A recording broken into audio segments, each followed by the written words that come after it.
Donald Trump और Benjamin Netanyahu के बीच phone पर एक बार फिर से देखिए बात हुई है।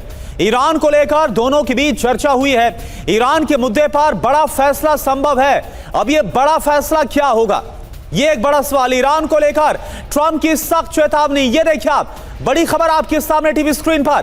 प्रतिबंधों पर ईरान को कोई ढील नहीं, ये डोनाल्ड ट्रंप की तरफ से कहा गया। अभी वीके चतुर्वेदी सर बोल ही रहते कि हो सकता है कि कोई ऐसी डील फाइनल हो जहां पर कुछ रियायत मिल जाए, कोई रिलीफ दिया जाए ईरान को। लेकिन यह कह दिया गया डोनाल्ड ट्रंप की तरफ से कि जो प्रतिबंध, जो सैंक्शंस लगाए गए, इस पर कोई भी अभी फिलहाल जो ढिलाई है वो नहीं बरती जाएगी। कोई ढील यानी कोई राहत, कोई रियायत, कोई रिलीफ इस वक्त ईरान के लिए नहीं है। जब तक डील साइन नहीं, कोई ढील नहीं दी जाएगी। यह कहा गया है डोनाल्ड ट्रंप की तरफ से एक चेतावनी के तौर पर।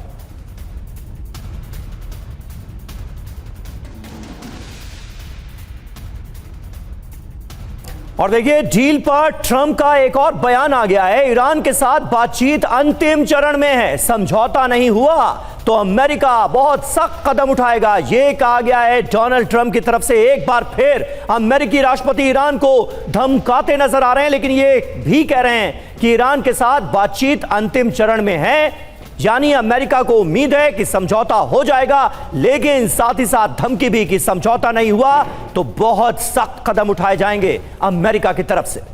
तो देखिए आप, ईरान से तनाव के बीच ट्रंप का जो दावा है वो क्या है। ट्रंप ने क्या कहा, डील नहीं तो ईरान को प्रतिबंधों से कोई राहत नहीं मिलने वाली है। इसके अलावा क्या कहा जा रहा है, युद्ध खत्म करने वाली डील पर साइन करना ही होगा, यह डोनाल्ड ट्रंप की तरफ से कहा गया। अभी तक ईरान को कुछ भी ऑफर नहीं किया गया है।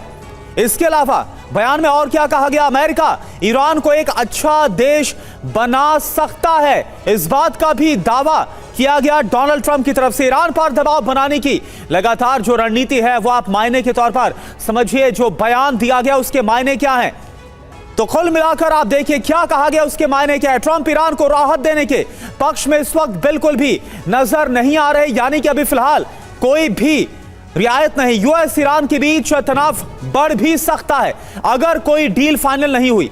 बातचीत टूटने पर भीषण युद्ध का खतरा बना हुआ है लगातार। तो लगातार दोनों तरफ से एक दूसरे को जो ऑफर है वो जरूर किया जा रहा है, लेकिन अभी तक कोई भी समझौते पर दोनों पक्ष नहीं पहुंच पाए। और देखिए, हमारे साथ group captain DK Pandey sir है और मनीष झा भी इस वक्त हमारे साथ ज्वाइन इन कर चुके हैं, क्योंकि जो खबर आ रही है इसका क्या मतलब है। मनीष, मैं फिलहाल आपसे पहले समझना चाहूंगा, एक बात बताइए कि एक तरफ लगातार पांच बार ऐसा हुआ कि एक दूसरे को ऑफर दिया गया, और फिलहाल अभी आरागची बोल रहे हैं कि अमेरिका की तरफ से जो कहा गया है इस पर हम विचार कर रहे हैं। डोनाल्ड ट्रंप ये बोल रहे हैं, दबाव डाल रहे हैं कि जब तक डील नहीं हो जाती तब तक हम कोई भी ढिलाई, कोई रियायत नहीं देने वाले। तो फिर कैसे किसी समझौते पर कोई भी पक्ष पहुंच पाएगा? देखिए, पहले 40 दिन की जंग हुई और अब जंग खत्म हुए 40 दिन हो गए हैं। इस बीच में हर बार यही कहा गया कि बस अब डील हुई, अब डील हुई। और अब तो आलम यह है कि पहले तो डील का प्रपोजल लेकर जनरल मुनीर जाया करते थे, अब उन्होंने अपने होम मिनिस्टर को भेज दिया है, जिसको अब देश में कोई काम नहीं देते हैं उनको भेज दिया है। तो इसी से आप उसकी सीरियसनेस समझ सकते हैं।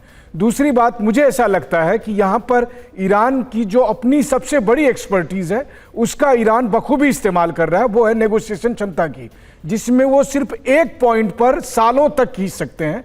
वही यहाँ पर दिख रहा है। ट्रंप को अब तक गुमान था कि वो बहुत बड़े डील मेकर हैं, लेकिन यहाँ पर ईरान की जो नेगोशिएशन की कला है उसमें वो पटकनी खाते हुए दिख रहे हैं साफ तौर पर, कि किस तरीके से बखूबी, जब लगता था कि अब जंग शुरू होने में 1 घंटे बचे हैं, तब भी उसको नेगोशिएशन के नाम पर रोक दिया गया है। लेकिन बात फिर घूम फिर कर वहीं आ रही है कि चूंकि ईरान और अमेरिका के बीच जब रियल डील नहीं होगी, और इसका रियलाइजेशन चाहे 1 हफ्ते बाद हो, 2 हफ्ते बाद हो या महीने बाद हो, तब क्या होगा? क्या तब वाकई में युद्ध होगा? और अगर युद्ध होगा तो क्या उसकी कीमत केवल ईरान और अमेरिका चुकाएंगे या बाकी दुनिया जैसे चुका रही है इससे ज्यादा बड़ी कीमत चुकाई जाएगी?